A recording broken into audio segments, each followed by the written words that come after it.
ఏయ్ ఆగవా ఆగవా బాబు ఆగవాడు వెనక ఊరేటోడు మనోడేనా విజయసారా మనోడేనా మోపండి ఐడియా కూడా మనోడేనా మన బుక్కుండా పెట్టు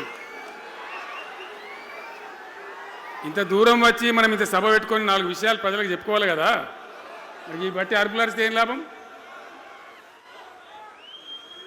సో అట్లా జీవన్ రెడ్డి గారు తన రాజకీయ ప్రస్థానాన్ని ఒక సమితి ప్రెసిడెంట్గా ప్రారంభించి ప్రజా సమస్యల మీద పోరాటం చేసి సివిల్ లిబర్టీస్లో కూడా అడ్వకేట్గా నాడు ఎంతోమందికి పౌర హక్కుల సంఘానికి కూడా మద్దతు ఇచ్చి అచ్చమైన నికార్సైనటువంటి ప్రజా కార్యకర్త నిరూపించుకొని అంచెలంచెలుగా ఎదిగి ఇంతకుముందే ఆయన చెప్పినట్టుగా అనేకమైనటువంటి పదవులు ఆయన చూసినాడు.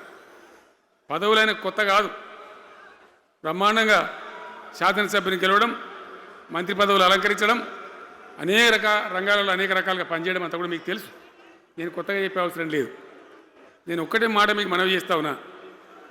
జీవన్ రెడ్డి గారు నేను మొన్న కలిసినప్పుడు ఒక మాట అనుకున్నాం. మేము ఎట్లా ముందుకు పనిచేద్దాం ఏంది, మేము ఇద్దరు మూలకోలం అనుకొని ఒక కుటుంబంలో అన్నదమ్ములాగా పనిచేద్దామని చెప్పిన నేను.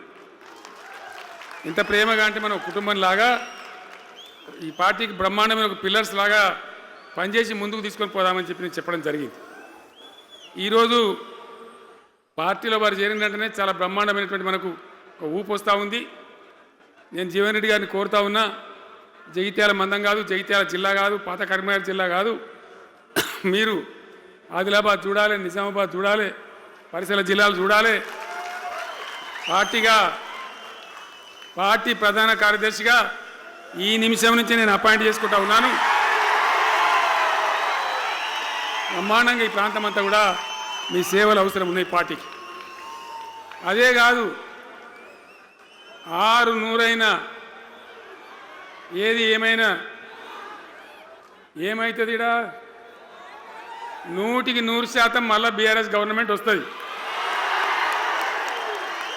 వస్తుందా? వస్తుందంటూ చేయలేవట్టుంది. ఒకసారి కెమెరాలు కడ దింపురా బాబు, వస్తుంది కదా. ఇవాళ జీవన్ రెడ్డి గారు పార్టీలో బాబు కౌశిక్ రెడ్డి జర ఆగబట్టు వాళ్ళు